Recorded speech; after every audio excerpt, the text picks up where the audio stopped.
plus tard des mbokk yi ma leen fàttali ba tey yéen seen émission li nga xam ne que mu di le truc de matinal alors dañuy daal di ñëw Arfan si leneen itam peut-être dañuy des ba sur le finance du côté de la régie alors ñu ne Ousmane Sonko léegi peut-être mooy valider li nga xam ne que mu di ses dépenses peut-être débat tourné nañ ko exactement li itam lu si bees mooy après est-ce que position Cheikh Diba Arfan kon menacé wul concrètement par rapport à la validation de ces dépenses. xam nga sànq nee naa la fii Cheikh Diba ci boppam bokk na ci ñi organiser cette réforme là alors le décret bi installé le ministre des finances cette réforme en fait. ma ñëw c'est quoi nee naa la le décret bi installé le ministre des finances décret boobu moo wax ni que tous les dépenses war nañu ko yóbbu au niveau de la primature qui va donner sa notification donc décret bi moo njëkk a wax ci loolu. Il faut que ngeen xam ni que Ousmane Sonko lu mu wax ni c'est conformément à la loi c'est conformément au décret portant le décret portant la nomination des ministres des finances ba ko installé décret bi moo wax ni que les finances les dépenses d'investissement wala les dépenses publiques war nañu ko yóbbu au sein de la primature mu édifier ko mu xool ci ces finances là donc tey nekkul lu bees amaana Macky Sall moo ko jëfewul ak ses ministres Macky Sall moo ko jëfewul de mais rapport boobu texte yi yàgg na fi am texte yi ñoo wax loolu. mais Cheikh Diba donc léegi la mooy liggéeyam léegi Arfan. mais il reste le ministre des finances. ok waxuñu ne que. léegi la mooy responsabilité am léegi la mooy rôle am. responsable bu mu yàgg am moo am ba léegi. responsabilité ministre des finances bu yàgg am moom la am. ba léegi mais est-ce que jàppoon ni peut-être loolu su amee dina am désaccord peut-être. non amul désaccord parce que au cas où Cheikh Diba proposé benn somme Sonko ne ko lii du dem étant d'autres la transparence c'est la transparence selon les réformes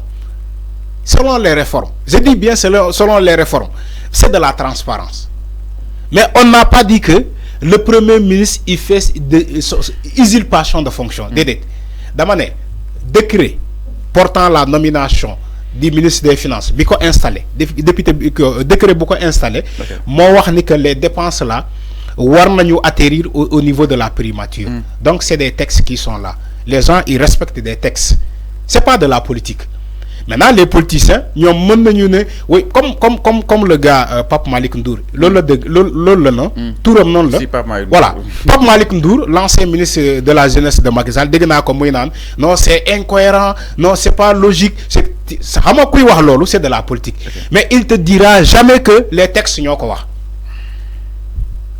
il te dira jamais ou bien ils te diront jamais ni que Ousmane Sonko lu mu wax ni désormais le ministre des finances tous les dépenses d'investissement war nañ ko yóbbu tey au niveau de la primature ñu saytu ko balaa ñu koy dépenser au lieu que ñi wax la ay textes ñoo ko wax mais duñ la c'est des textes qui l'ont dit dañ lay ne non Ousmane Sonko moo bëgg a def le super premier ministre il est super puissant non mais tu vois. su ma ñu ne à la limite Sonko jël na pouvoir yi concrètement. il n'a pas les pouvoirs.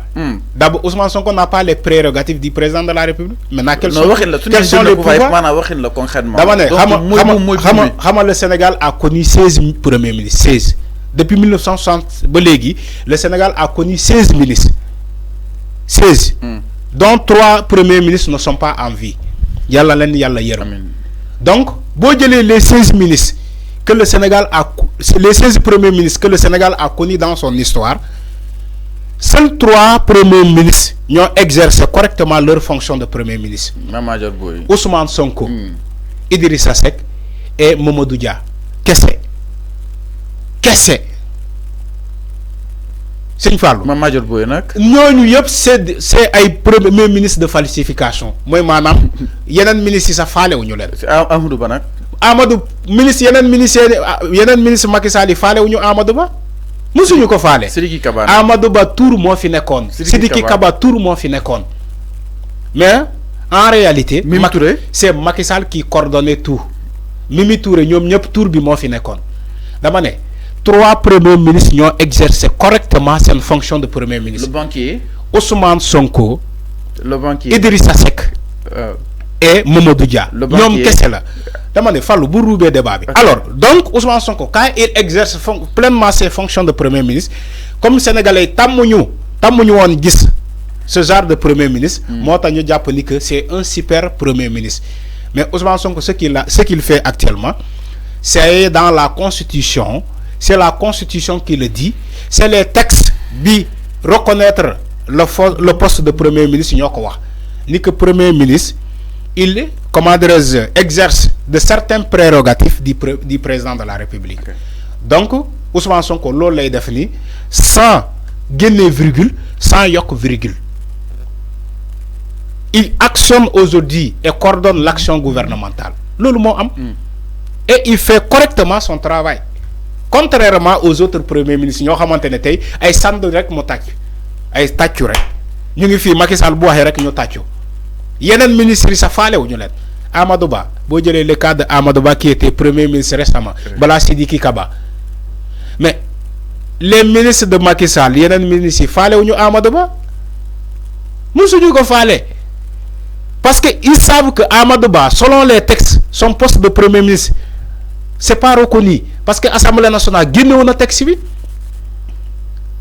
est-ce que comprendre nga. Donc maanaam Amadou Ba dafa nekkoon ministre genre ministre rek ci tour premier ministre ci tour mais les textes ne reconnaissent pas Amadou Ba comme premier ministre moom ngeen gis Ousmane Sonko ba mu ñëwee dafa ne Assemblée nationale hey rectifier leen loolu et ils l'ont rectifié les textes donc Amadou Ba dafa nekkoon ci poste boo xamante ne les textes ne le reconnaissaient pas malgré ça Macky Sall a maintenu Amadou Ba au sein de ce poste de premier ministre moo tax ngeen yaakaar ni que tey Ousmane Sonko il est un super premier ministre c'est pas un super premier ministre il a été nommé par un décret.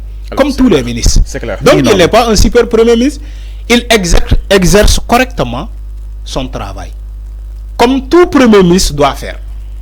C'est ce qu'il est en train de faire aujourd'hui. Bon, demain, dans d'autres pays, c'est la même chose.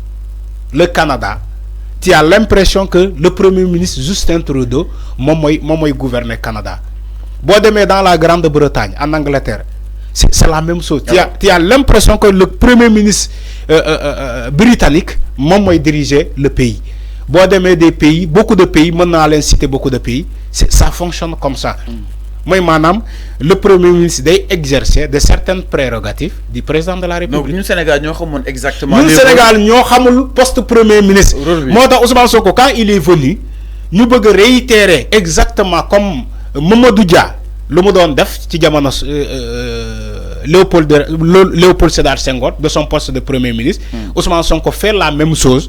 Comme Sénégalais, dans nous, on dit Ligue premier ministre correctement. Moi, que Ousmane Sonko c'est un super premier ministre. Alors, voilà. Alors, nous exactement par rapport à que Miro qui n'a jamais que Modi Cheikh Diba Ousmane Sonko. Donc, nous avons Sonko de Rodef en souci de. Les textes, c'est les textes. Je te corrige. C'est les textes qui disent que installé le ministre des Finances, les dépenses, normalement. Primature, nous savons tous les dépenses là. Donc, Ousmane Sonko a agi selon les textes. D'abord, nous rectifier foofu. Alors, c'est clair. Voilà. Rectifier. Alors, nous avons dit que c'est l'année sans flitter des mots qui. Enfin, nous avons dit que